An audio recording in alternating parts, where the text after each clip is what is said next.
session to the cloud. Hello, hello, hello. This is Claudia, Alick, getting our producing in an age of pandemic peer exchange session started. Some beautiful language was shared with me earlier last week from Tara Moses. She said, we don't treat time as a master, we're treating time as a relative.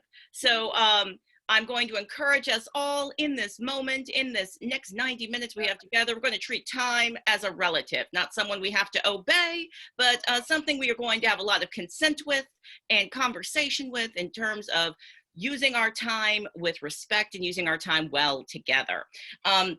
Thank you so much. I think that was Kholoud, or perhaps it was Danny, who has shared our communication agreements up here on the screen. I'm sorry, my thing isn't working. Okay, those communication agreements are saved in the notes. I'm going to request that we take those off of the shared screen now. I'm going to ask that someone on our organizing team just reshare our notes to the chat. Everyone who's in this space with us is invited to add their knowledge, not only to the chat, but also to that notes document. That notes document is what gets shared out to anybody else outside of the space, or it's what you get to go back to remind yourself of resources shared or projects that were talked about. So if you name some things with great, beautiful specificity, please drop them into the notes so that we can share them with ourselves and with others. You'll also note that in the notes, we've got a website now. So you can go to that website address, and that's where you can visit the archive of our past gatherings and also those past notes documents. So we are a pretty chill group.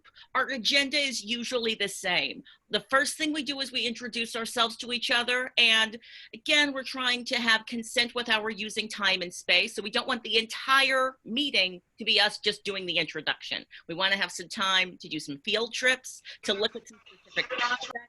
As always, we've invited folks here to say, hey, tell us about the project that you did last week so we can learn from what you learned. But in this beginning moment, please share who you are, where you're coming from, any land acknowledgement, access check-in that helps us to make this space more accessible for you and helps us to decolonize this space. And only if it feels burning and necessary, share a challenge you experienced recently in digital producing or producing in an age of pandemic, whatever that means to you, a challenge, or share a success story. Again, we're attempting to share space wisely with each other. The purposes of this exchange are, we get to say hi, hello to everybody here in the space. We recognize everybody's situation's changing on a weekly basis, so checking in every single week is necessary. And it gives us a national, sometimes international scope of what's happening right now in this moment, which is super useful. I'm gonna model. Since I just did this long monologue, I'm gonna model what our introduction is, and I'm gonna ask my colleagues to please drop the little performative score of what the introduction should entail into the chat so we can all do that with each other. We're also going to invite you to queue up for the chat. We're a self-organizing group. I'm doing a lot of talking right now, but hopefully I'm not gonna be in the middle of your exchanges. So queue up in the chat, and then just remember who's introducing themselves before you, and when they are done introducing themselves, unmute yourself and join the conversation. So my name is Claudia Alick. Oh, also one last note on access. We apologize. We still have not been able to figure out the right third-party API software to connect to this Zoom to make the meeting this meeting accessible with captioning.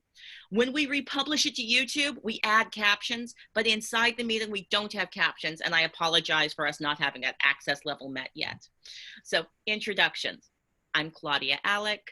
I am the executive producer of Calling Up Justice, a transmedia social justice company producing performances of justice online, on stage, and in real life. This week has been very full. Let's see, I'm speaking to you from the land of the Ohlone people. The people are still alive, so this is the Bay Area. Just shout out to all those who are incarcerated right now, enslaved, in camps yesterday and today. And my gender pronouns, they, their, she, hers. I will put that in my, I'm going to rename myself so you can also see some of this information in my label.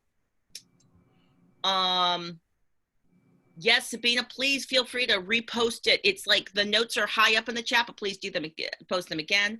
My access check-in, I have a muscle disorder. So that means sometimes I'm going to either sound like I'm angry at you because I got edge in my voice, or I'm pulling a face. I'm usually not pulling a face. It's something you said. I'm pulling a face because I'm having a muscle twinge. Other than that, I've got my coffee and all of my access needs are met. And the exciting things that I did this week were I worked on We Charge Genocide TV. I worked on the TCG conference. We've actually put those as reflective moments for the entire group in the agenda. So I'm going to skip doing a personal reflection on those 2 moments. But this week has been full of me being in a lot of digital public space and doing a lot of protesting online. All right, I'm going to say check and allow the next person to speak, and I'm going to mute myself.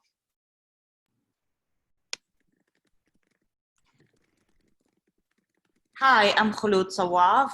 I am a theater director and creator, and my pronouns are she, her, hers. I'm speaking to you from Fayetteville, Arkansas, the land of the Kholoud, the Osage, and the Quapaw.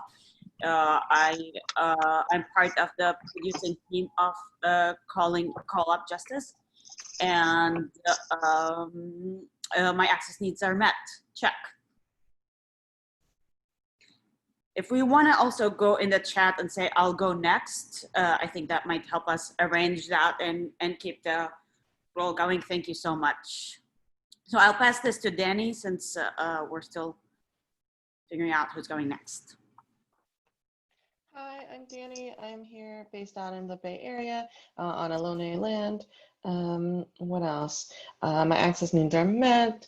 I might get up and get some water. Who knows how the inspiration will strike me. And she, her, hers. And I have no exciting new revelations this week. We'll see what comes up next week. I believe Chi Coleman is next. Hi, my name is Ty, coming from Baltimore, it's the land of the Piscataway people. My pronouns are they, them, he, him. My access needs are met.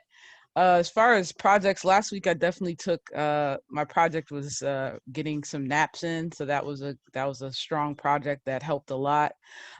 Stuff that I'm currently working on, I'm an improv actor, so I'm working with other Black improvisers to create some comedic responses to current events, and also just a lot of writing.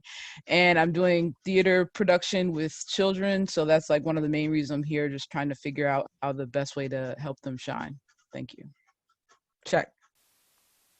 All right, I think I'm next in the order. My name is Ben Samuels. I like playing with technology, so I'm going to throw on a little lower third there for you all. I think it's backwards. I'll fix that later. But I am in New York City right now. I was born here, raised out in Doylestown, Pennsylvania. Both of those are original lands, the Lenni Lenape First Peoples. And I'm a he, him. And Saturday we streamed my debut play, which was called Wretched of the Earth, with a cast of 11, which was really our first experiment in this space. So Claudia, I just want to give a shout out to you for inviting me to come join the conversation. I'm excited to hear from all of you guys in the next 90 minutes. Thanks so much. I think, who is next? Leah, maybe? I believe I'm next. Thanks, There you Ben. go. Hi, everyone. My name is Leanne Dowd. My pronouns are she, her. I'm joining this call from the Ohlone People's Land. That's, for me, Berkeley, California.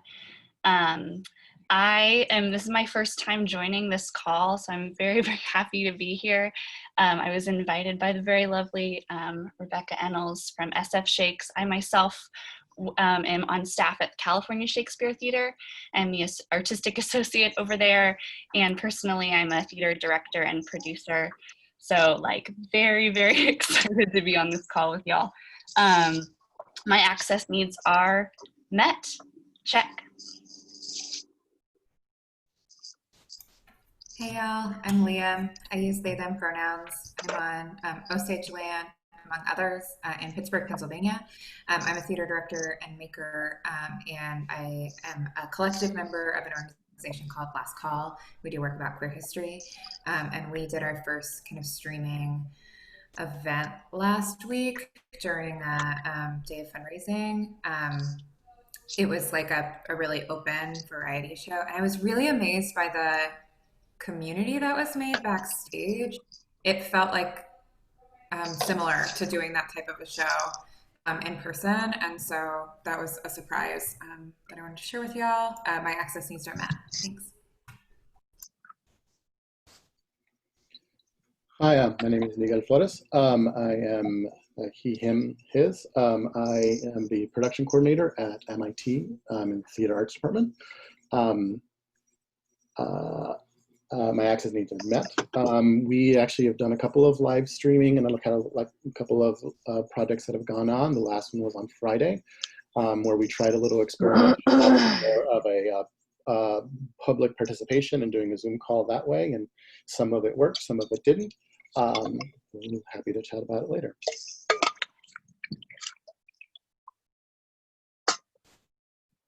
And my colleagues, this is Claudia, just doing a little bit of lifting up of the performative score of us sharing this digital space together. We encourage you, for the purposes of this conversation, because of the number of participants, to keep yourself muted. Those of us who have hosting privileges might mute you if we feel like your background noise is interrupting our ability to understand others. Please feel free to unmute yourself if you want to speak. This is not about silencing anyone. Thank you so much. Keep introducing yourself. This is so fun. Is this me? I think it's me. Hi, I'm Joan Lipkin. My pronouns are she, her, hers. I am speaking to you from Osage country, which is currently known as St. Louis, and also the home of where Michael Brown was murdered by white policeman Darren Wilson. My access needs are met. Shout out to Claudia and everybody who worked on the Genocide TV. It was incredible, and I want people to tune in for its next iteration. Our successes, what's going well is that we have decided with Dance the Vote that we are going to commission a number of dance companies and choreographers and spoken word artists of color and figure out a way to pay them to help put some stuff out about voter suppression, and our vote is our voice in some ways. And I'm so happy to be here. I love everybody on this call. Check. Hi, Mickey Goldhaber from Berkeley, California, Ohlone land, she, her, hers. I also was really thrilled to participate in We Charge Genocide TV and can't wait to see what happens next and want to help. And also some very powerful moments at the TCG conference. My access needs this morning, my left side of my body, I'm hemiplegic, is being really grumpy and I'm having a hard time. So I'm literally sitting here eating breakfast, and please be patient with that. Thank you. And looking forward to hearing more from everybody. I'm Sabina. I use she, her pronouns, and my access needs are met. I'm in New York / Lenape land, and I'm part of the organizing team here. I'm a theater director and performer, and I run a South Asian theater ensemble, and always really excited to collaborate with playwrights and theater directors of color.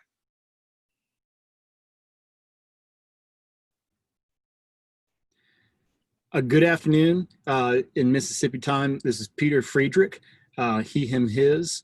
I'm talking from Jackson, Mississippi, not so far from Kholoud.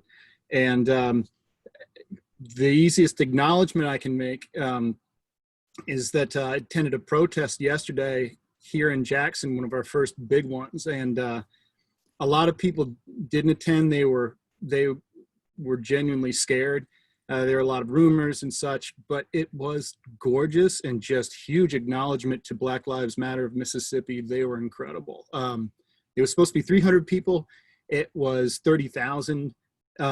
There were no policemen I ever saw. I saw one firefighter. I just have to acknowledge that. It was amazing. And my access needs are met. There are several indigenous nations here. It's predominantly it is Chumash in this area, and just so glad to see so many peers today. Thank you. Hi everyone, my name is Amani, she, her, hers, and I'm currently sitting on the Council of the Three Fires by Chicago, Illinois. I'm kind of the suburbs of Chicago, and let's see if I'm forgetting anything. Happy to finally make one of these meetings. I am really interested in film producing as well as theater producing. Have been very focused on virtual events at my job for a university in engagement. So have been like focused on that, and I'm always interested in learning more about how to engage audiences, as well as like doing kind of arts virtual events on the side. Happy to be here. My access needs are met. Thanks, Imani. Patricia Miller in San Francisco, which is the Ramaytush area of the Ohlone people. I'm a freelance producer. I use she and they. I was blown away by We Charge Genocide TV, and I can't wait to start sharing those resources. I'm also a professor, so I like to teach, like to share those resources with folks that wouldn't otherwise have access to that material. And I also attended a 4-hour conference from the UK with Improbable Theatre, which was their open space work. And it had a very interesting way of open conferencing through digital exchange that if anyone wants to share open space technology, I'm happy to talk about that. And also anyone else who's in the education or youth work field, I'll put my email in the chat. I'd love to talk with you. Hi, everyone. I am Lillian White. I use she, her pronouns, and am calling in from Catawba land in South Carolina. I'm a freelance independent director and deviser, and I think my access needs are met. And I think an exciting thing that happened this week, in addition to being in a lot of public spaces and thinking spaces led by artists of color in North Carolina, was launching a virtual conversation and dialogue with a Peruvian theater group that I recently was working with. And I'm excited to create a bridge with artists here. Thank you. Hello, everyone. My name is JJ Johnson, pronouns he, him, his, and I am from the Washington, D.C. area, the land of Piscataway, and my access needs are filled. I am good with that. I would say an exciting thing that has happened recently is I've started the process of doing a second monologue competition. And this time the monologue is based off of a story that my mother shared with me. So I'm excited to get that underway. And also I'm a co-founder of a network here in the DC area called Galvanize DC, which is a support network for Black theater and film artists. And we have been organizing a gathering for tonight, and it's going to be in person, socially distant, but also is going to be streaming on Galvanize DC's Instagram page and also Facebook page at 7:00 p.m. Eastern time. But it's going to be a gathering of artists in the community to acknowledge and to breathe and to grieve the deaths of George Floyd, Tony McDade, and so many others. So I'm excited about that coming together this evening. But it's just great to be back here. I did get a chance to see some of the We Charge Genocide TV, and that was exciting, and I look forward to more. So just thank you to all of you. Good to be here. Hey folks, Matt Dixon here. My first time, he, him, his. I was introduced through Liam, and I know Kholoud. I am in South Brooklyn, land of the Lenape. I am a freelance director. I'm currently preparing a class for NYU on theater making in the digital age. This week has been daily in-person protesting. I joined Instagram, which is thoroughly overwhelming, and shifting my focus to digital protesting and activism as well. And I'm super grateful to be here and meet everyone. Hello, everyone. My name is Byron O'Young, he, him, ta pronouns. I am a composer. I do a lot of work with theater makers. I am on the Ohlone land, and let's see, my access needs are being met.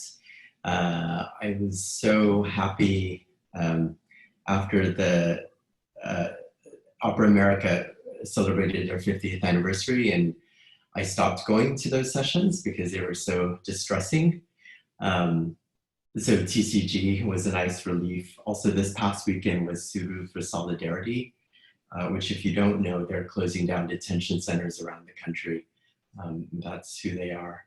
I'm currently working on Activist Songbook with the International Festival of Arts and Ideas, and we're, I think, one of the only programs that they kept because we were able to move online quickly. I'm here to learn more about resources, and I'll pass it to Vaughn.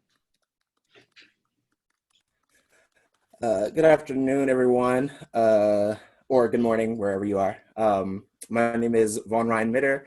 This is my first time joining. I'm also in the Washington, D.C. area. I will be at the gathering later this evening with good friend, Mr. JJ over there. I am a freelance actor. I lately have just been working with some other colleagues on public programming, coordinating a few other Zoom sessions to talk about some of the systemic things within the theater industry, within the DMV area. I'm doing a little playwriting, and before quarantine hit, I was gonna portray Emmett Till in the Emmett Till trilogy. So we've shifted to working on public programming in the meantime for when we put that back up next year. So trying to get the patrons involved in understanding the work we're doing. And my access needs are met. I apologize if my participation grade isn't that great during this meeting. This is the first time I'm able to cook given all the protests. So I'm gonna be jumping, so forgive me, but yeah, I'm happy to be here nonetheless to learn and listen. So thank you. Check. Thank you, Sabina. Thank you for saying that. As folks are continuing to queue up, we've got a full house today. Our participation levels vary, so sometimes we have like 50 people in the house, sometimes we have 20. So the amount of time we give for this opening moment, it varies, but I think that we still have a gracious 10 to 15 minutes to continue because it's lovely hearing from everyone. We run this meeting relaxed meeting style. If anyone is familiar with the concept of the relaxed performance, our meeting, this is a lab, so please be comfortable. You don't need to have your shoes on. You can be eating and drinking while the meeting's happening. For many of us, we need to see your face to be able to fully understand everything you're communicating. So we appreciate when you can leave your camera on, but there's no rules. Your participation level can be synchronous or asynchronous. We just love spreading the knowledge and having a good time together. Who wants to introduce themselves next? Hi, everybody. My name is Velvet Wells. I'm here in Toronto. Toronto, it is the lands of the Mississaugas of the Credit, the Anishinaabe, the Chippewa, the Haudenosaunee, and the Wendat peoples. They were the caretakers of this land before we took it over. I am an independent producer and performer. And thank you for the invite. I came in through Ty sharing this to one of our mutual groups.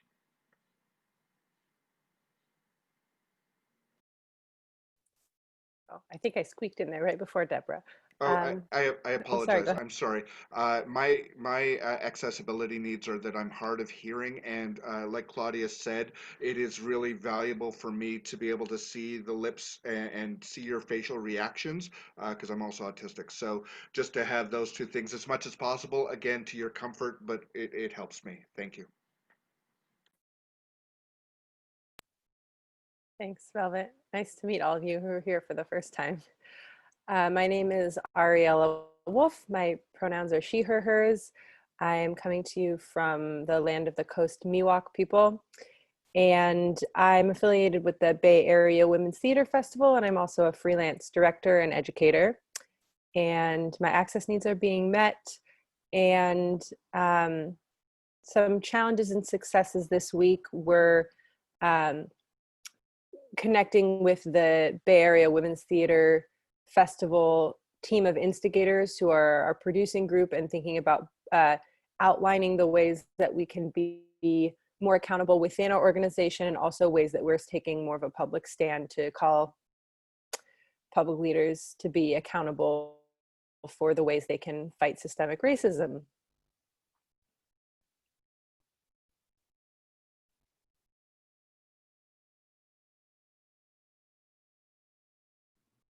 I believe Deborah next.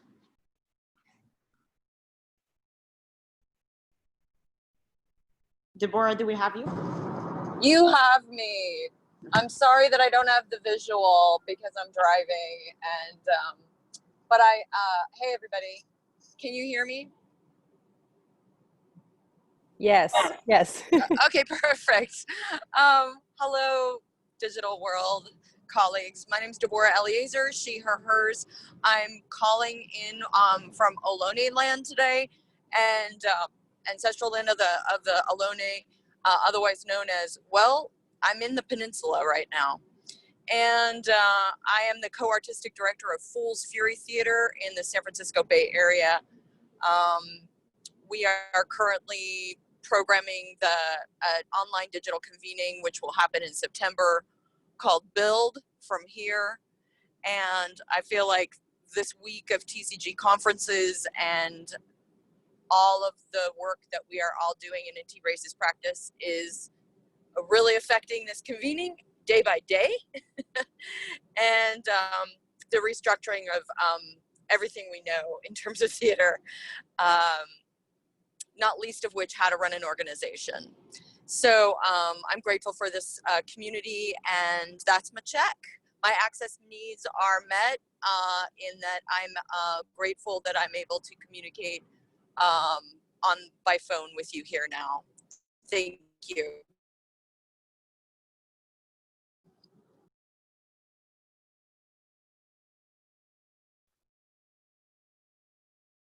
I believe we have a couple of people who have not gone yet.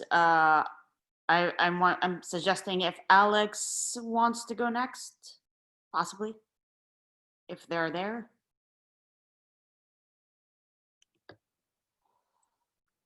And we also have N. Hi. Oh, hi everybody. My name is Nkirika Uche, and I'm calling in from Ohlone Land, Oakland, California. And I forgot what all the other questions are. Sorry, I just the other check-in questions. But yeah, my access needs are met because I'm not able to turn on my video right now, and I'm able to be here and be online. I think those are all the questions. She, her, they, them pronouns.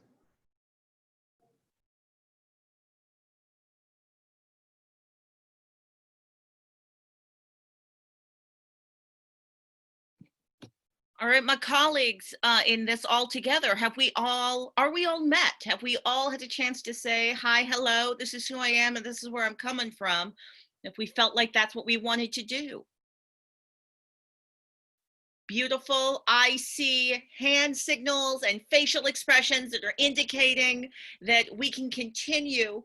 If there is anyone who has joined this conversation a little late and just wants to make sure that they are heard and wants to say who they are and where they're coming from, there's always space. You can always interrupt, and we can make sure there's space for that. But let's get to the meat of our conversations. So today, we tend to run all of our sessions in a very iterative and emergent performative score. That's on purpose and by design. So the first step is we meet on Sundays. Anyone who wants to join us to organize these things is totally invited to. But we meet on a Sunday and we go, well, this is what we could do. So this is what we had on our list of what we could do. we were like, hey, let's reflect. Many of us were in the TCG space, so let's set ourselves up and give ourselves, a couple of minutes to reflect on that if folks want to lift anything out of that national digital convening space. Either learnings about literal convening in digital space or the things they were convening about. Either of those are great things to talk about. We also put on that list the Liveness Lab, because the Orchard Project did a liveness. They launched their first Liveness Lab sessions this week, and they accepted 200 participants. So we anticipated there would probably likely be a couple of folks in this group that are potentially in the Liveness Lab. You might want to share anything from those learnings. It's early days for the Liveness Lab. They literally have only met once. But we created space for it if we want to share. They also met on a platform called Shindig. So if nothing else, we might give ourselves a few moments to go, what's Shindig? Why is Shindig? How is Shindig? We gave ourselves room and space to reflect on, we charged genocide, since a large number of human beings who collaborate in this space also collaborated on support for that project. I invited Ben here to share about Wretched of the Earth. Also, Ben, everyone's going to want to know how you put that lower third on your name. Everyone was like, how do you do it? How'd that work? Everyone's excited. And then I hopefully will have 5 minutes just to, again, kind of lift up the way we collaborate together in our beautiful non-hierarchical way, and encourage us all to lead in the ways we want to lead in terms of the collaborations we do with this particular cohort. All right, so I've said all of that, saying that's what we put on the list. I listened to our introductions and was taking notes. I didn't hear anything in the introductions that made me think we need to do a gigantic pivot and readjust the agenda. But if you shared something in the introduction where you're like, Claudia, we need to make sure that we have some time to honor that, please make sure it is in the chat. Now, of course, my automatic frame for everything is a racial justice frame. So you'll clock that I didn't do any special remarks or comments about that at the top of our gathering. Hopefully we are doing what needs to be done in the way it needs to be done. But I am hoping that in all of the work that we are doing inside this gathering and outside of this gathering, we are being explicitly anti-racist and centering that in our work. All right, so TCG. Reflections, observations about TCG. Anybody want to talk? Feel free. As you chat, I might pull up visual images if something comes up, but I don't think it will. Anyone want to reflect on TCG? We got a little while. I'm going to give us like 10 minutes for TCG-ness. And also, some of us might not know what TCG is. So if somebody wants to tell other people what the TCG convening was, that would be excellent.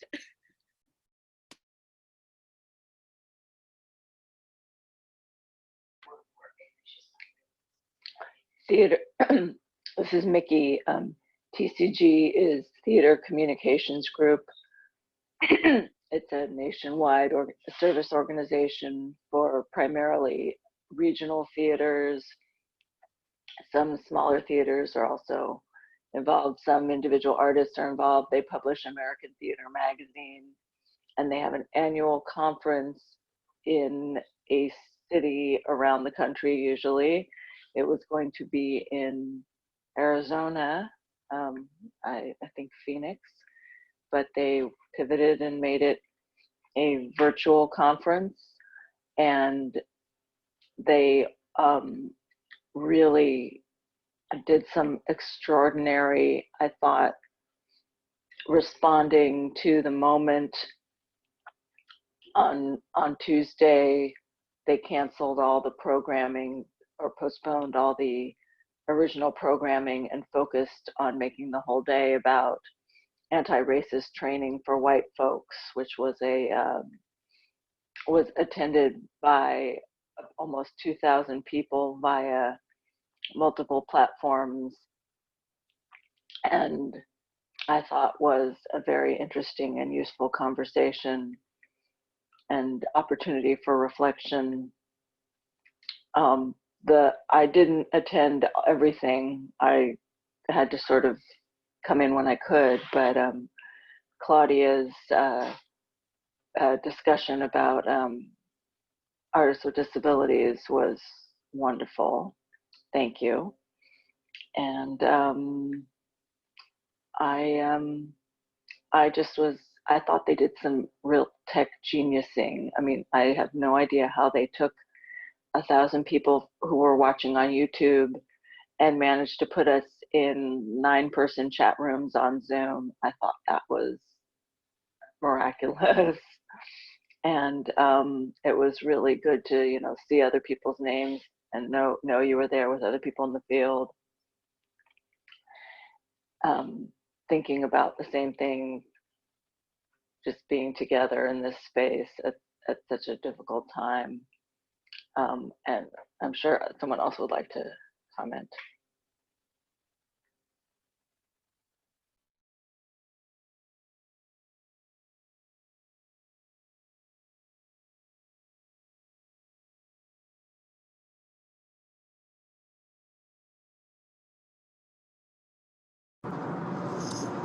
This is Deborah. Is it okay if I speak now? Yes, Deborah. Okay, great. Yeah, Mickey, for me, like TCG, I consider it to be a service organization for anyone who is in theater. It is the biggest organization, and as such, the conference tends to be, and as a person who runs a small ensemble theater in the model of ensemble, which is its own subcategory, I felt very overwhelmed by the conference when it's in person, and also that they're putting their resources in places that my values are not necessarily aligned with. It's in a big hotel, it's really hard to find your path. But when I feel like there's going to be before and after for TCG, because I was in the May conference and I was in the June conference. There was like a pre-conference in May. And as soon as that happened and they decided to go online and make it free, all of a sudden it went horizontal, and then the whole community felt different. Like who was in the room, who had the mic. It became much more decolonized and way more interesting. And so I felt like they did a great job pivoting, as you said, Mickey, and also responding very quickly and using their infrastructure and their resources to get the most voices in the room. I agree. How they got people in the breakout room, phenomenal. And I mean, they were also very transparent about their messy process. And I think they held it with a lot of grace, which was important. And all of their hosts were really calm, and just transparent about what was going on if things weren't working right. I want to lift up Michael Bobbitt. I want to lift up Nicole Salter.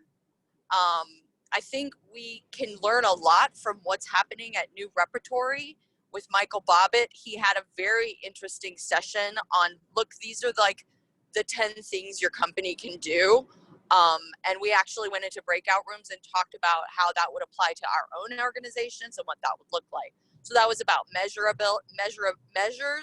how to measure outcomes and how to hold ourselves accountable, and actually to do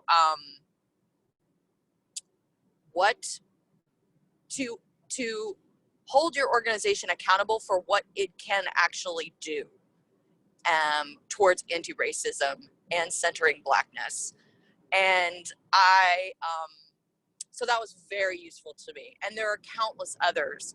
They ended with this amazing affinity group for all BIPOC folks, which I attended. For those of you who don't know me, I am white and white passing, but I am Middle Eastern and sit on the steering committee for the Middle Eastern North African Theater Makers Alliance. And so we were very demonstratively welcomed into that circle, for which I was grateful. and witnessed, it was like church at the end of that entire conference, was this real moment of healing. And digitally, it felt really live and present. And so those are some of my reflections. Check.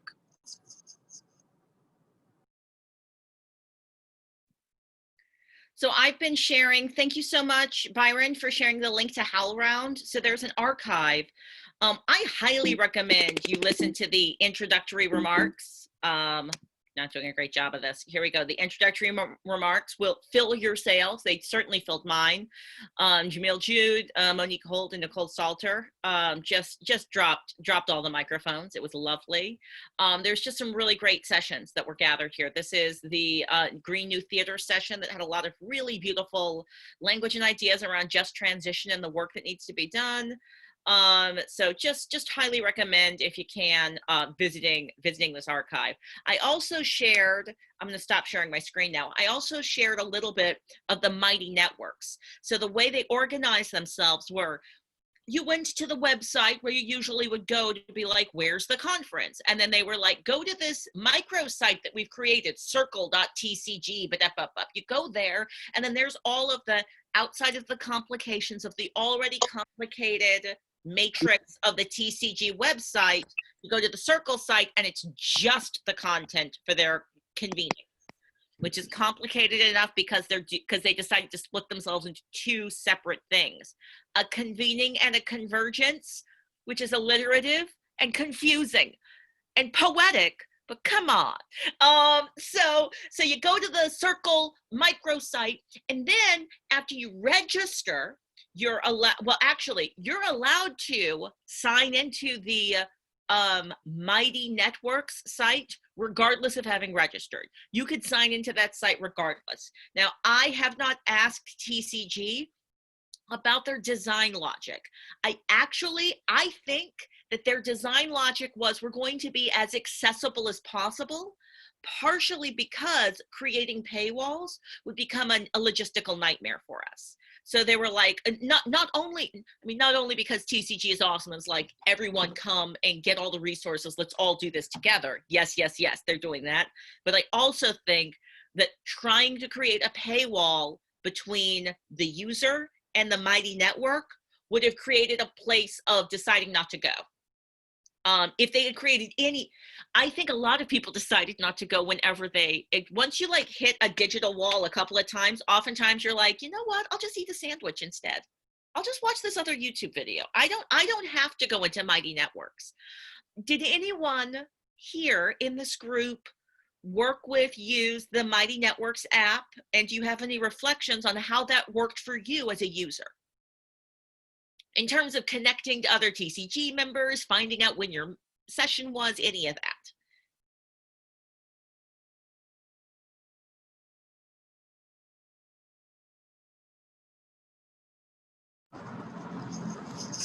This is Deborah. I want to recognize that I'm talking a lot, but I did interact with the Mighty Network. It was frustrating.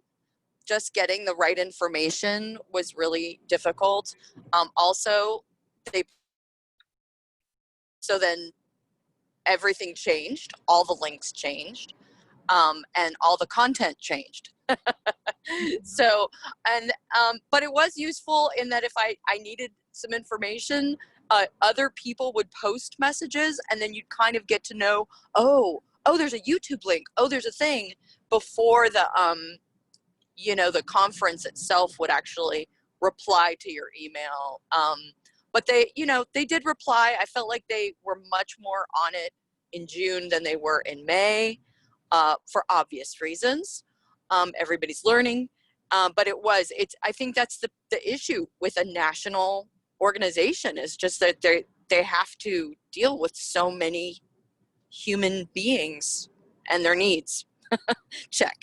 Indeed. Thank you so much. I just like to, when there's a lot of us stress testing some platform or app or system, if we can ever have a moment to reflect on it and say, this is what we thought was good, that's always useful. Although I recognize TCG has gotten a lot of feedback on that particular app and platform. For our purposes, I think the thing to keep in mind is that the design function of having a website space with information, a second space for this, like that Mighty Networks digital space was the equivalent of the information table in front of the doors of your theater. Like it was serving that function where it was a place for different participants to connect and get and have relationship with each other, as well as to get information about what sessions to go to. It was being updated in real time. So sometimes you'd go there 20 minutes before your session and the address wasn't there. And then you'd go there 5 minutes before your session and the Zoom link was there. Thank you for indulging and taking a little time to reflect on what that national gathering was doing. I want to give us a tight 5 minutes. 5 minutes or less to reflect on the Liveness Lab of the Orchard Project. This might come up in the future because the Liveness Lab is going to be going on for a couple of months.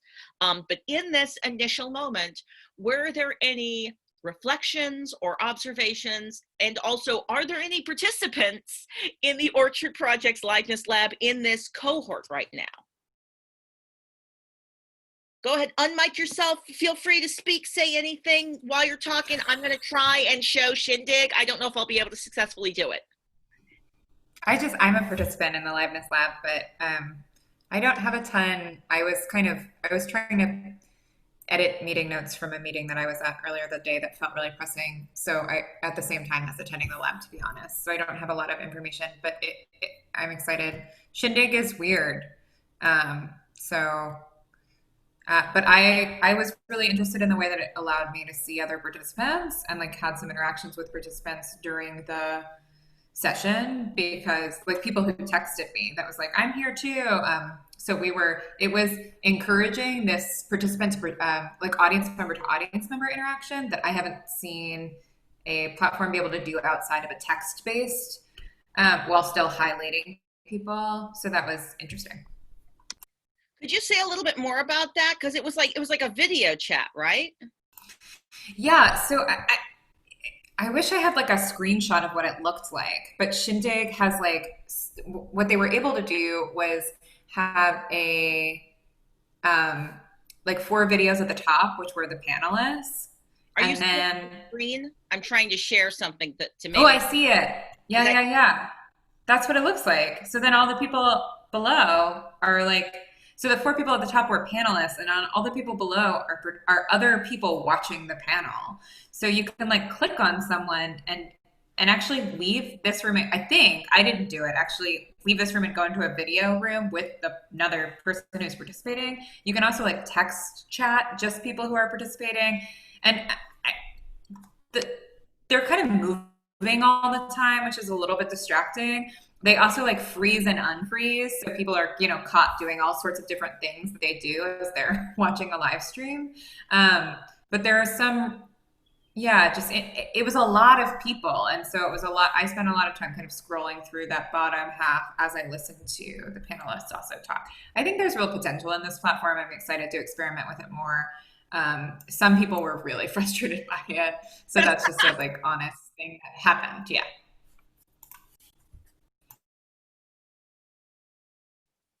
All right, what I love about the Orchard Project is right now I'm showing you the insides of the Orchard Project. You can't see this unless you actually sign into them.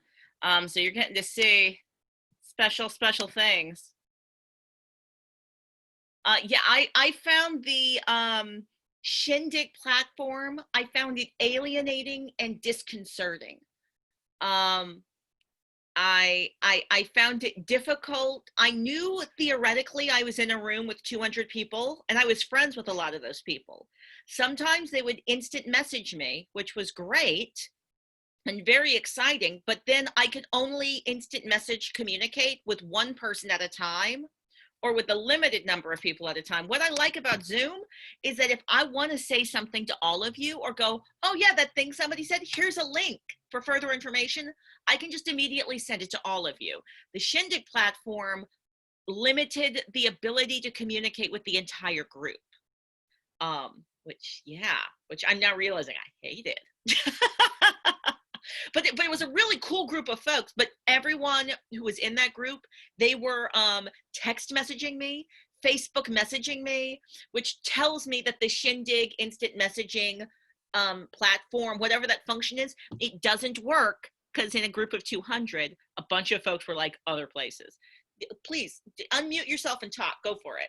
I was just going to jump in and say that, like, I feel like a lot of us still have our like antennas up looking for alternatives to Zoom, particularly because, I mean, with information on social media, it can be difficult to assess like what is accurate information about these platforms, and about like particularly something going around, I think, on Facebook about Zoom trying to spy on meetings and giving information to police. And it's like, you know, all of this is already an issue. It's like, it was an issue before Zoom happened, but like, you know, how can we be accountable in our work, and how can we like not let those questions stop us from actually just doing the work? And yeah, so I'm intrigued by the idea of a platform that's not Zoom, but also it sounds like it comes with its own challenges. So here's, oh, that website's called Hopin. Well, here's hoping to find something that is, you know, it gets better with more development and more, hopefully, input. We'll see. Yes, yes, and yes. And I you know, it might be that in one of these, I know that one of our design ideas was that we were going to hold these meetings on a different platform every time, so we could experiment with the platform. And we quickly realized that that level of complication would make it hard for us to literally hold a conversation if it was in a different shaped room with a different interface every single time. But we're deeply curious about this as well. So we just want to invite all of you, bring in your experiences of these other platforms. I know that I've met on 3 or 4 different types of platforms in the last week. So this is all super useful stuff. I do want to make sure that we're honoring our guests that we've invited to share practice. So while I do want to indulge in more Liveness Lab conversations, we're going to have time to keep, the Liveness Lab is not stopping. The Orchard Project is committed to doing this awesome thing for a couple of months. So this can re-enter our conversation.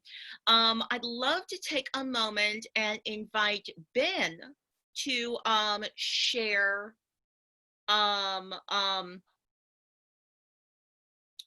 to share their work and to unmic. I believe that I've got the safety settings set where Ben can share their screen. Ooh, that's dangerous. I know, right? Oh, no. You know what? I'll actually, because I loved what we were just talking about, and I just want to thank everybody for hopping on and for having me. I feel very honored to be here, and I hope to join in future weeks as well, Claudia. But I'll tie this into what we were just talking about. So the funny thing is, and Amani, I'm happy to talk with you later about this too. I actually originally come from film production. So I work actively in both film and theater. A lot of my film production experience has been running very large sets. And I've kind of made a wonderful little niche now in independent film. And what's so funny is we're living in this moment where live performance theater is meeting film. And I think there's growing pains, and I think we're trying to figure out exactly how that works and what it looks like and sounds like and moves like, and how we preserve. I loved what someone said earlier, I think it was you, Ariella, preserve about the creative process in this new space. How do we bring what we were doing before and the connection that this brought us before into this new space? Back to the film side really quickly, I've freelanced for the last 2 years, just coincidentally, for pharmaceutical companies when I do corporate and branded work that have worked in the virtual space for years now and have been holding trainings and presentations and get-togethers for hundreds of people, exactly like we're trying to figure out how to do it now. So in a very funny way, there's a whole other industry in this country that has already been doing this. And so the kind of feedback that I would give you there is that they use a program that I don't think is as pretty. It's a little more analog. It's very functional and very corporate, but it's called Adobe Connect. And it is breakout rooms. It is all the things that you want. It's great admin control. It's the breakaway conversations. It's the one-on-one interactions. We literally create virtual spaces for their presentations where people sit in studio sound stages that are all VR, and they perform out to 200 people who can come on screen, who can interact, who can be on the board or the wall behind you. And I think that as we try to figure out what we're doing in this moment, maybe stealing a little bit from that has some value. So I can talk more about that if anyone has questions. Feel free to throw them in the chat, or honestly, you can jump right in on me. I don't mind if you guys cut me off. I'll talk specifically about Saturday though. So my debut play was Wretched of the Earth. We performed it on Saturday, if we can use that word in this context. And we were really lucky to have a great group. It was 11 people in the ensemble. It was a good selection of Broadway and off-Broadway folk who really kind of gravitated quickly. And I think one of the questions we all are asking ourselves at this moment, and that has value in any one of these processes, project specific, is what are you trying to achieve? Who are you trying to reach? What is the point of what you're doing, basically? Originally, when we first recorded it, which was a month ago, it was just to hear it for the first time. The play had never had voice. And so it was just to get people together exactly like we're doing right now and to give it voice. We realized very quickly that we wanted to share it. I won't go too deep into the play, but it's about the 1960s origins of the Black Power and white nationalist movements in this country. So this was a month ago. I started writing it 5 years ago. And we had this recording. It was all live faces. It was just to let me hear it. We recorded it. I watched it over and over the course of the last month. And what I did, and I think it was my film brain working, is I actually started editing it. I cut it up, both editing the play itself as if I would have been on the page, but also tightening it and trying to find the pace that I would have wanted to hear in a live performance that virtual didn't allow us, because virtual buzzes and people have a cat that goes across the keyboard and we miss a moment and a line or a beat doesn't really connect, or overlapping dialogue turns into a complete muddled mess. So I went through it and really kind of made the play that I wanted to hear. And then as things really started to unfold over the last couple of weeks, we realized that the play needed to be shared faster than we thought. There it is, look at that. And so we took the play, and I apologize for the triggering imagery, but I think it's important that we don't shy away from our history, specifically the white folk out there. If you have a problem looking at a swastika, reading White Fragility is a wonderful wake-up call. I recommend that book highly. But yeah, we realized we wanted to share the play. We had this audio video that had been completely chopped up and decimated, so that the video was people doing this as it jumped from line to line, and your right hand was up and then your left hand was up. It was completely unusable. And what we did is we combined it again with kind of that film sensibility. We created a multimedia presentation out of it. So we used archival images. We took all the audio stems for each character and put them through a site called Audiophonic. So it created waveforms of each character, and we overlaid those onto archival images. So a character, Martin Luther King, a photo of him with his waveform. And we were very specific to put a disclaimer at the beginning saying this is a creative work, it's a work of fiction. We had actors reading multiple parts. The use of photos is just so you can track which voice, which might be playing 5 roles, is which person in this scene. And it really, I think, was successful. We casted it out. We used a site called OneStream Live, and OneStream Live allowed us to throw it on Facebook and YouTube and Instagram and all of the other ones that I had never heard of before at the exact same time. So cross-platforming allowed us to really reach the biggest audience that we could. That's a lot all at once. And I know it kind of gets into the minutia, but I think that the technical part of this is kind of inseparable at this moment from what we're trying to do creatively. So the kind of plus of all of that is that I think it was a wonderful experiment and it worked really well. And for us, it was very educational. And I'm happy to answer questions as they come up. Audiophonic is the name of the audio service. Audiophonic, podcasters use it. And my producer's husband is a podcaster. And so that's kind of how it was in our knowledge base. I wouldn't have known about it otherwise. Phenomenal resource. What I would say is that the thing to be very sensitive of and cognizant of, and I say this as something that I learned through the process and definitely didn't do effectively, is that it is at this weird crossroads of theater and film. So our ensemble were very theater minded, and that was the experience in the process that they were used to.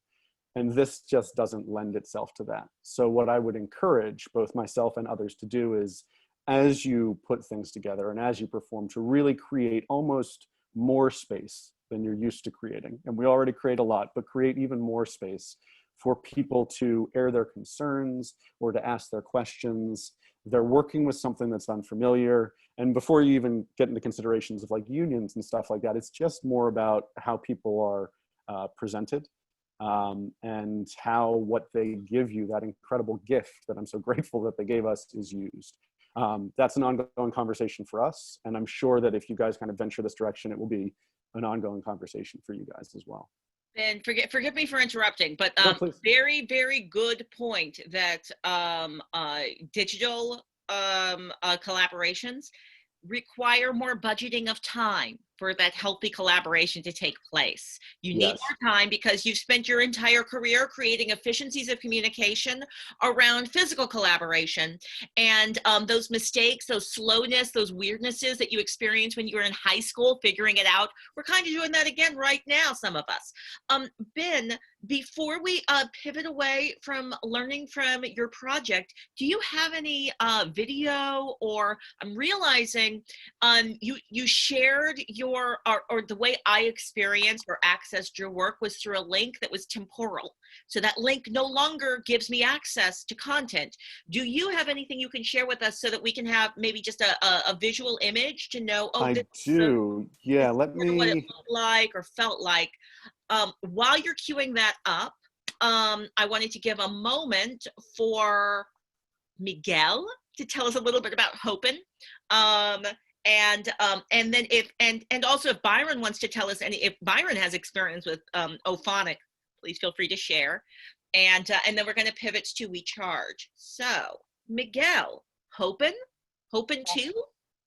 Hi, yeah, so I attended the Broadway Stage Manager Symposium, and they used the Hopin platform. And it was, I don't know the administrative processes or that kind of stuff. I only experienced it as a viewer and as a participant, and I found it very fantastic. It had a main stage where all of the main, the main events were happening, and then there also had a networking side where you can just sit and just talk to each other one-on-one or in groups. Then there's also the booth section, so you can talk to individual people, or they had a couple of vendors that came in, so you can talk to the vendors one-on-one if you want to set up, or as a group.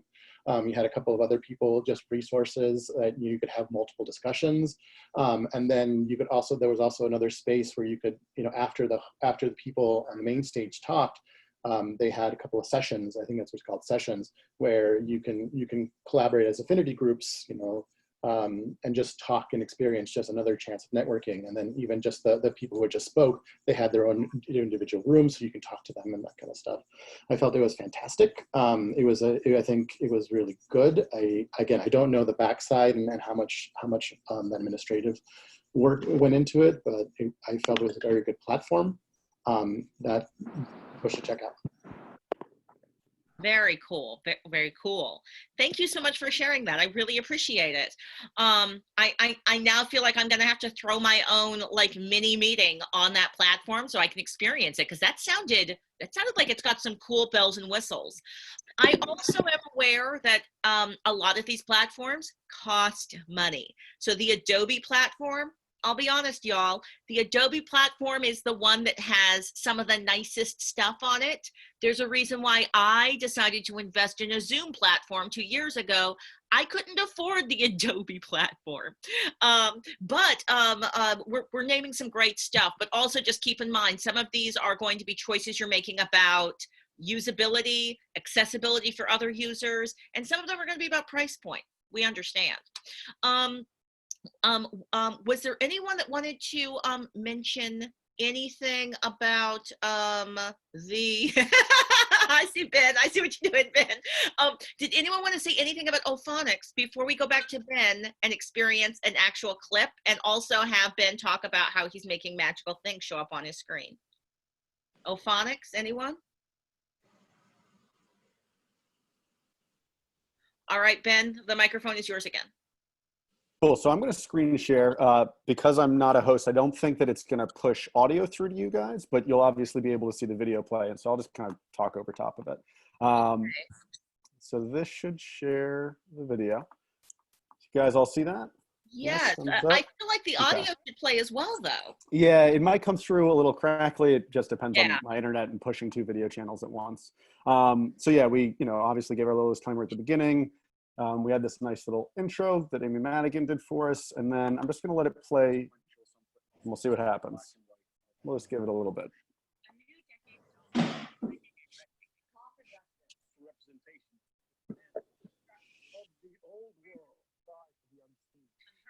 So these are all actors performing in their own individual spaces? Correct. So we tried as much as we could to get a uniform look. So everyone was just wearing black shirts against some sort of a monochromatic backdrop. And we used the actors just for that first part. So that's what the video looked like. And Pull it back for a second. And I'm guessing you had a team that had, how many folks did you have on your backstage team to help with the smoothness of using visual images and 2 of us. Yeah, so it was me and another guy. So this, what you're looking at right now, that's the actors, right? So there were 11 of us total. We stopped between every scene and exited and entered the people for the next scene. So the people who were in a scene were the only ones visible at any given time, which is, obviously something you can do on Zoom. We then recorded, the scene all the way through. If someone was coming into the scene, we gave them that half second where they have to enter and their video populates and everything, which is a little awkward. So again, it's like we took all of the pacing and really did that on the back end, did that in post-production. And so again, it's like, this is what it would have looked like on the day. All of this we created after the fact. So we then took just the video streams, got rid of them, kept just the audio cut exactly the way we wanted it, overlaid the images that we wanted. This is just a montage sequence, so it's stuff in and out. But then the main body of scenes, like this, for instance, you've got multiple characters. So here's a guy talking, Stokely's talking, and those little waveforms, that's how we were helping to indicate and cue for people who was speaking and when. So I'm slow. Was this a live experience for the actors? Correct. Yeah. Okay. So that's the, here, I'll get rid of this for now. And obviously I'll bring it back if anyone wants to see more of it. But yeah, so the recording itself was live and we went all the way through again with those little awkward stops and starts to make sure the right people were on and the right people were off. And that the right people had their mutes on so that if they weren't in the scene, but again, that cat was going across the keyboard, we weren't hearing it. So there was all the little kind of technical stuff on the day, but generally it was a live read and we did half the first day, half the second day. Because it's a big play too, so we wanted to break it up. But yeah, that was kind of the flow. And then all of the other stuff, like I said, was post-production, which really had nothing to do with anything live. That was just truly the film being coming in. This is NK. Yeah. I have a question. Did like how much tech manipulation were the actors doing, like unmuting or muting themselves, turning their videos on? Like how much of that were they doing themselves? Yeah, so they did all of that on their end. We, as the host, also controlled it. So as Claudia said at the beginning of this, if someone forgot to, we would just kind of quickly do it. We wouldn't interrupt things and say, hey, could you turn your mic off? We could also do that on our end. But generally, after the first few scenes, I think, people were pretty used to it. And we're just following with their script. When it was time for them, last scene ends, those people would immediately turn their cameras off, and the next people would come up, and we'd continue right along.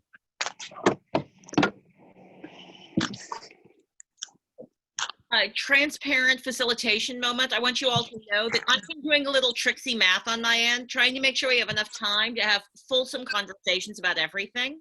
But also I've been aware that Alvin hasn't been able to join us. And Alvin is my expert for We Charge Genocide TV. It was a gigantic team of all of us. But I go, oh, I need to center Alvin as the Black man who was behind the computer, because we were using his Twitch account to do the OBS complicated awesomeness. So I'm going to suggest we stick with this interesting and productive piece of conversation. I might share a little bit of the We Charge Genocide TV imagery with everyone at the end. But that's a juicy conversation because we used some complex captioning software through CymaSpace. We used, we ended simul broadcasting to 5 different platforms. So that's a juicy conversation. I'm just going to make the executive choice to allow us to give ourselves a full 30 minutes to really dig into that complex stuff, with the gift of having the technical master in the conversation who can talk us through some of the more complex places where our technology was, we were doing some wacky workarounds. It was super fun. So pivoting back to this conversation we are having with Ben that I am so enjoying, you were responding to a question. Did you actually have a chance to fully finish responding to that question? Awesome. I have a million questions about your production. You sharing some of this, the visuals, help me to I think helps to surface some more questions we might have. But before we go back to your production, tell us about this lower third. What's going on with there? How'd you get a dinosaur? So yeah, this is actually, so Adobe Connect, I completely agree. The reason the corporate people have it is because it's something that I think kind of has a certain buy-in price to learn, both monetarily and then also just in terms of like the sweat equity that goes into it. But this program, it's called, here, I'll just put it in the chat right now. We pronounce it Manicam, but it's actually Manycam. So there it is, Manycam. Manycam basically, so I'm not pumping my video into the Zoom right now. What I'm doing is putting in Manycam, and Manycam is pumping it, which if you look down at the bottom of your screen where it says stop video, and then you've got the little, you know, up arrow right there, you can select what your camera input is. So if you had Manycam on your computer, for me, it says, you know, my FaceTime HD camera, which is just my computer, or Manycam. Manycam allows you to then overlay all of these ridiculous things onto your screen. You can do all kinds of insane stuff, but for the practical purposes, it allows you, you know, to put on your Instagram handle and then a crazy set of glasses or something. The whole idea being that, you know, it's a way to drive engagement. It's a way to make sure that people are like leaning in and paying a little more attention, that if someone's getting a little sleepy or like going to go get something from the fridge, maybe they like crack up a little bit and decide to stick around for 5 more minutes. That's what we use it in the pharma world for. They're always about driving engagement. But I think the more practical purposes for something like this are if you have that panel of 6 speakers at the top, and maybe you want to have their websites up or a social media handle where you can get to them. Or if you just want to scare Matt with Instagram, you can just like throw those up right there. Yeah. Any questions about Manicam? I'm just wondering if what tools you used for accessibility, for captioning, signing, that kind of thing.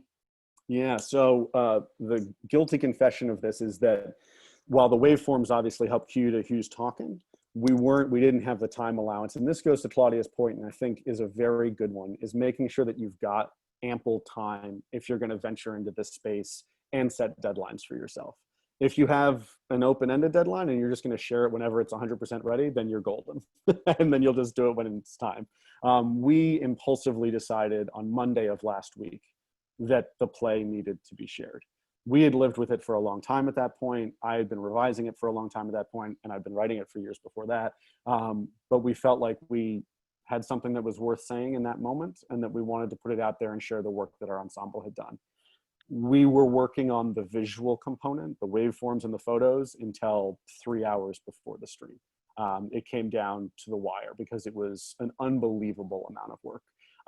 So there wasn't then time to build on top of that. YouTube, when you're going through YouTube, has a captioning service, which honestly isn't fantastic, but it does try to live caption for you. I think Facebook has experimented with that, but I didn't see the interface for that when we were streaming. But yeah, I mean, it's a good note to take, Patricia, and it goes back to what Claudia said. It's just like having the time to check every box if you're really trying to make the full-fledged production. And I also say this note, I think that it's not only about when you're budgeting to create your production, budgeting time to make sure it's accessible and centering that. It's also about deciding what's the lowest level of accessibility I'm going to be comfortable with, right? Yeah, absolutely. So for instance, all right, let's see if I can share my screen. Messy Claudia, I'm being messy. Here we are.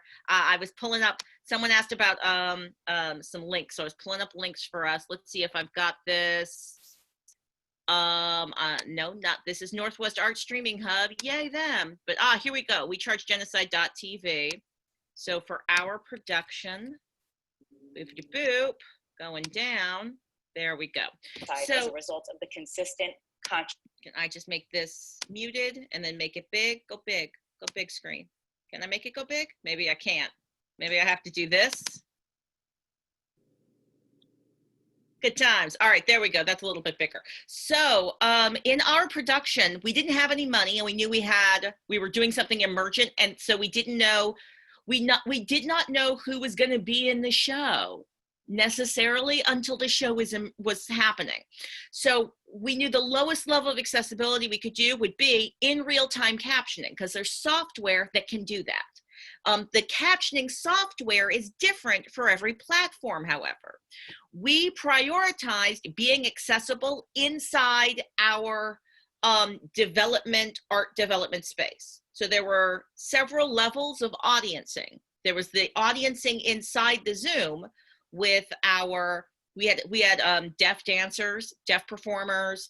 So we had people who had access needs inside the performance space, as well as people who would be audiencing who would also need captioning and or also sign interpretation. In a best world, you have sign interpretation and captioning. Because we were doing auto captioning, because I also was unsure if we'd be able to have like an actual person who would be able to physically in real time be captioning along with us. And I know I didn't have money to pay someone to be doing that.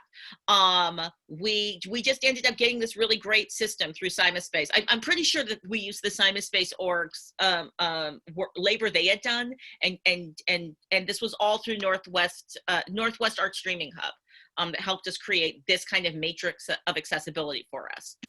At the last minute, and only because I'm friends with Antoine Hunter, because I don't know how, it is hard enough hiring sign interpreters to come to make your event sign interpreted. Like, that takes time. You have to think to hire them and schedule their time.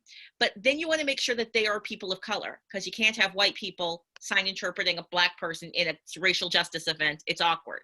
And then you have the additional level of complication of, we're in the middle of a national pandemic and a national racial justice emergency in the country. How am I going to find those very specific people to do the sign interpretation? So just deep, deep thanks to Antoine Hunter and Urban Jazz Dance, because they hooked us up. And then I just spent money, because that's the other answer to your accessibility issue. You can actually make accessibility happen real quick, but you got to be willing to just drop a couple $100 just immediately. So that was me working with folks who were giving me the love rate, because I know I got the love rate, and also I was willing to just immediately pay it, and that's how we were able to get the level of accessibility. I imagine maybe the case for you on. But so much labor, so much work. Ooh, Lord. All right. So that was a little bit on captioning and access on We Charge Genocide. I actually did end up sharing a little bit about that. Yay. There's one site, I'll interject one more time, called rev.com. So when we do movie deliverables, if you don't have the time to sit there and do your captions for your entire film, people do throw it through rev.com. I do not know where that work gets done. I do not know the conditions in which the workers work. It is very inexpensive, so I am very suspect about it. But I do know that it's one of the things that is widely used over on the film side for independent films. And that is 24-hour turnaround. You can send them a 3-hour movie. 24 hours later, you're getting 3 hours of closed captioning back. It will have the occasional typo or something. It's 24 hours, so it's not going to be 100% perfect, but it's pretty close. HowlRound also uses rev.com. I tend to highly recommend them, but Ben, you just said something that is causing me to be more thoughtful, and I think I'm going to have to do some more research to find out, wait a second, what is the labor involved in creating this accessible outcome for me? I want to know. So thank you for sparking that question. I now really want to know. I also want to do a shout out. There's been all of this amazing activity happening in the chat that I have not been lifting into the larger conversation. Apologies, my colleagues. Have been trying our best to take all of these platforms people have been mentioning and make sure they are in the notes. So if you go to the notes, you're going to find some direct links to all of the platforms that we have been mentioning, hopefully, knock on wood. please feel free, my colleagues, to jump into the chat, find the notes, and feel free to drop whatever you want to drop into there. I'm not sure, Ben, if I've got the best links to your content in those notes, so feel free to go as well. I want to do a shout out to somebody who in the chat said we need to collectively get some of these platforms. I think that's a really smart idea, and I would love it if some of y'all started thinking about that right now. At this moment, the way I run my company, it's a radical generosity model. So there are times when others are using my Zoom platform that are not, they're not Claudia Alick. They're just folks who have access. Because I'm like, hey, if I'm paying for it, I'm not using it 24/7. Why not let other folks? Maybe there are some ways we can collectively get a hold of some of these programs so that we are not either not having access because we don't have access to generational wealth, or we're using our access to generational wealth to help all of us be able to do these cultural productions. So just whoever in this group, that wasn't science I dropped, that was someone else in this group who said that in the chat. So shout out to you. That was a good point. Was there anything else in the chat that we in our conversation have zipped quickly through that anyone wanted to lift up or make sure was mentioned out loud, spoken about, etc.? You go ahead and unmute yourself. I'm going to trust that we're kind of a large group, but unmute yourself and speak. Please go for it. Hi, this is a great conversation. Claudia, way back in the conversation, you mentioned somebody who I believe had spoken at TCG who had very specific suggestions for amplifying racial justice among theater companies, and it flew by. I couldn't get the name, and is there a link for what this person was saying? Do you recall what I'm saying? Yes, it's in the notes, Michael Bobbitt. Michael, it's way back up in the notes. Okay, sorry. Well, again, this is us modeling the complications of gathering in digital space. When I say the notes, I'm talking about the Google Drive notes document. It's not necessarily in the chat. I generally don't use the chat for going back and accessing stuff because it goes by so quickly, and in Zoom, it's difficult to navigate. So that's why we're trying real hard to keep that Drive document, like that's where we're placing all of our knowledge and stuff so that people can not only access it during this conversation, but later on if they want to revisit this conversation. Thank you so much. Thanks. Yeah. If anyone else wants to do, I did some quick typing and Googling while we were talking. So the link in there is a messy link from Michael Bobbitt's Twitter feed. If somebody wants to find a better link, please feel free to drop it in there.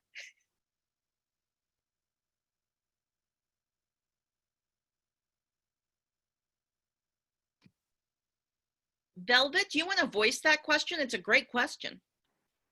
Sure, thank you very much. Because I'm independent, I am absolutely having to use the love rate to get assistance with some of these things, and but as I'm trying to do these solo productions or collaborative productions, I'm wondering if the theatrical stage manager who used to be calling all of the shots and working with the lighting and the audio people, if they're now having to, if their burden is now increased and having to learn this new digital space so that they can effectively communicate with those. Sorry, that's the end of the thought, I think. Yeah. I can definitely speak to that, being a stage manager myself, and I did attend the symposium. Yes, the answer to that is yes, the stage management role is still there. It's just virtual. They're still in charge of creating continuity and communications and telling people when to come in and come on, and also still doing cues of lights and sounds and that kind of stuff, or video and sound, and not so much lighting anymore. But they create, it's also the stage manager's job to create tracking documents so that people know what to do, and checklists so that each person has, these are, make sure your checklist, make sure that your sound works, make sure that your configurations are certain, there's here, here, and here. Stage managers are definitely just learning everything as well. And luckily we do have a counter in the movie world that has already experienced a lot of this stuff. So a lot of it is is going into more broadcasting format as opposed to a theatrical one. So be patient with stage managers as they also learn all of this. So.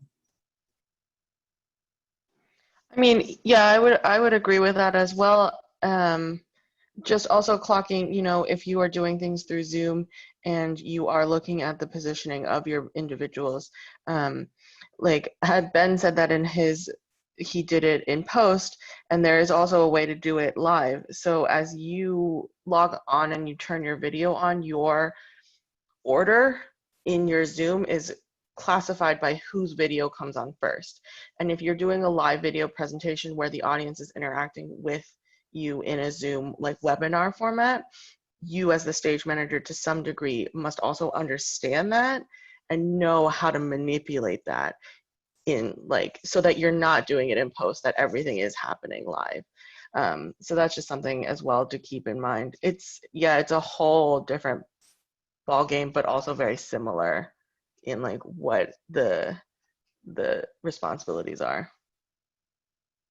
I would piggyback right on that, Danny. I think that, you know, the first question you ask is like, is it the live event or is it the pre-recorded event? And then those are two completely different realities. You know, ours was just about hearing a reading. And so we took on basically like the roles of producing, which were just kind of everything. It was two of us. We were just kind of running all of it. We were coming over the mic and letting people know to come in and come out. It wouldn't have worked at all for live. It would have fallen flat on its face, you know, for live. And I think this goes to what Claudia said earlier, but certainly what Danny was just saying is that you need more infrastructure. You need something closer to what an actual live theater looks like, because there's just too many things happening at once to try to manage all of it yourself. So having that support, having an actual team is essential. Yeah, Velvet, thank you for that question. When we did the Bay Area Women's Theater Festival Amplify show on April the 18th, Ariella and Danny can speak to this, but we needed so many extra people. I was one of the front faces, but there were at least 4 folks on the back end that were not just managing coordination of live performance and video, but also the critical exchange between live audience, the 2 different live audience platforms, which I know Genocide also had that fantastic interaction where quotes were going back and forth between the Zoom and the YouTube platform. So if you're going to do something live, there's probably some of us on this call who are willing to support you or at least give some thoughts on that. And Tanya Newmeyer, who's not on the call today, was also really critical. Danny Bay, Ariella Wolf were incredible and very knowledgeable about that kind of team that Ben just spoke.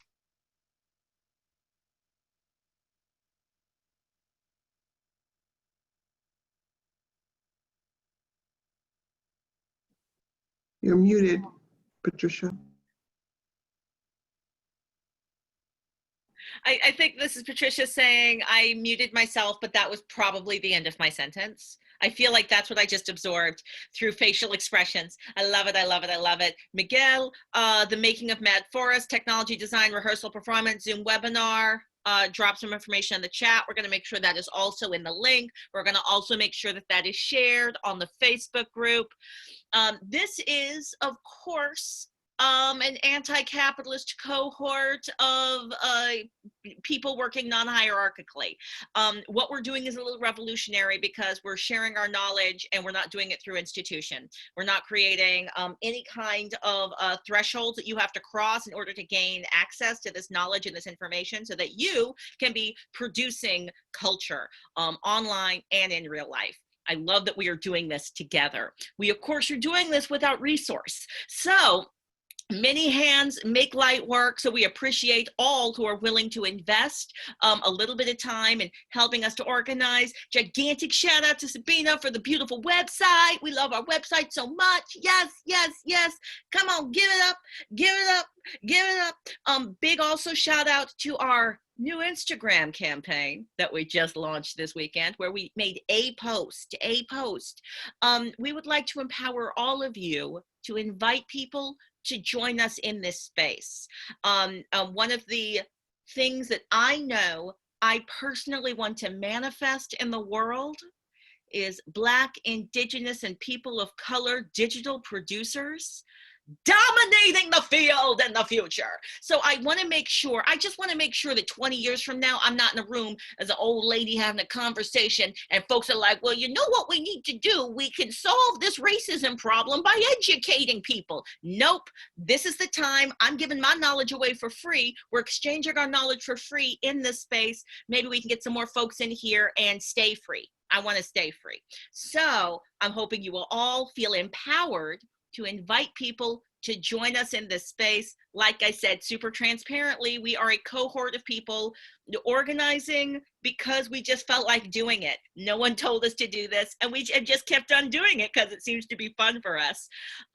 Thank you for joining us for producing an age of pandemic. Thank you for sharing generously from your practice. And I look forward to seeing some of us next week. In the meantime, wash your hands, stay healthy, keep fighting for racial justice. Thanks, y'all. Thank you, Claudia. Thank you. Thank you. Thank you. Thank you. Much. Thank you. Hey, Claudia. Bye. Bye, everybody.